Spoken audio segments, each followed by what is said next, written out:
À l'occasion de la semaine pour le travail des handicapés, gros plan maintenant sur l'établissement et services d'aide par le travail de Saran dans le Loiret. C'est la seule structure de la région à proposer autant de secteurs d'activité à des personnes essentiellement déficientes mentales.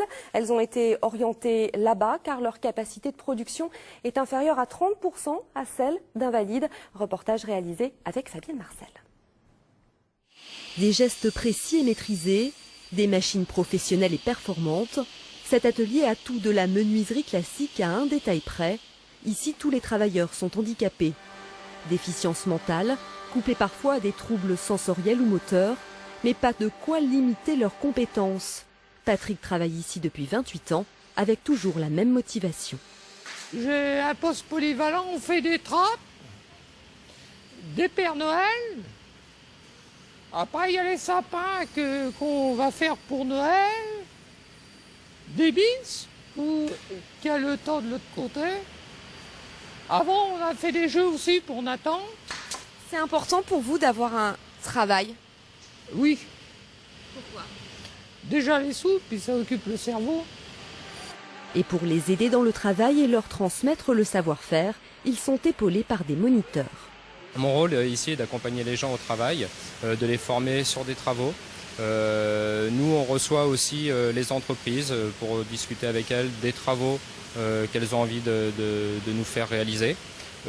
En fonction des possibilités de notre atelier, des personnes que l'on accueille, de la faisabilité de ces travaux, on va mettre en place des outils qui vont permettre aux personnes que l'on accueille dans l'atelier de réaliser ces travaux et par là même de les valoriser par le travail.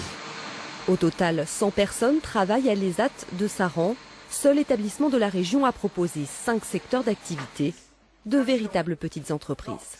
Je dis souvent, on vend de la compétence parce que nos clients sont aussi exigeants avec nous que pour n'importe quelle entreprise du milieu ordinaire. Exigeants sur la qualité et exigeants sur les coûts.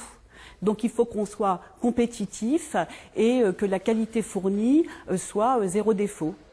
D'où l'importance portée ici à la formation pour développer les capacités professionnelles de chacun.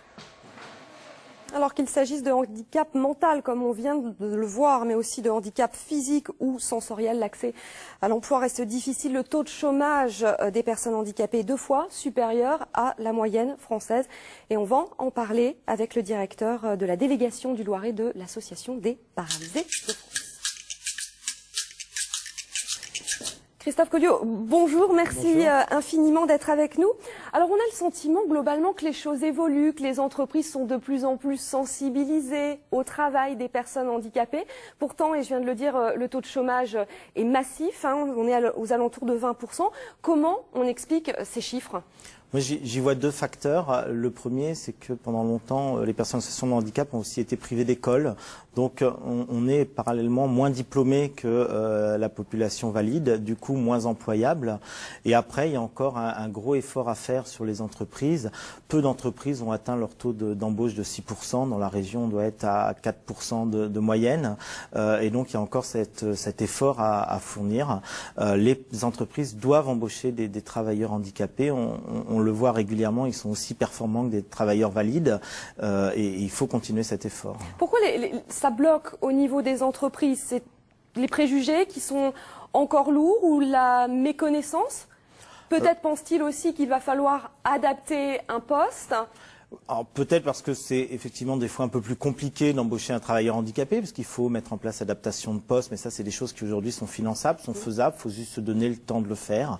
Il y a encore la peur d'intégrer un travailleur handicapé, la peur pour les équipes d'avoir un collègue en situation de handicap, c'est quelque chose qui est pas toujours simple et qu'il faut gérer dans une entreprise. Et il y a encore quand même de la mauvaise volonté de la part de beaucoup d'entreprises qui préfèrent payer leur contribution à GFIP plutôt que de faire cet effort d'employer un travailleur handicapé. Vous parliez tout à l'heure du problème de qualification. Est-ce qu'il ne faut pas mettre le paquet, si j'ose dire, maintenant sur la formation? Encore faut-il que les cursus de formation soient adaptés? Oui, c'est quelque chose qu'il faut vraiment faire. La scolarité et la formation des jeunes en situation de handicap est vraiment le point premier si on veut plus tard leur faciliter l'accès à l'emploi. Mais même comme ça, moi encore ce matin, j'étais avec une jeune adhérente, une trentaine d'années, bac+5 dans le domaine de la communication et de l'information, qui ne trouve pas d'emploi parce qu'en fauteuil roulant. Est-ce que finalement, justement, vous parlez de fauteuil roulant, est-ce qu'il n'y a pas un problème aussi plus global d'accessibilité pour un travailleur ou une personne en fauteuil, être embauché dans une entreprise qui est déjà pas accessible? Ah bah c'est totalement impossible. Il y a le problème d'accessibilité de l'entreprise qu'il faut régler. Il y a le problème d'accessibilité des transports. Quand on habite Montargis, le dernier bus accessible passe à 16 h. Il y a peu d'entreprises qui ferment à 16 h.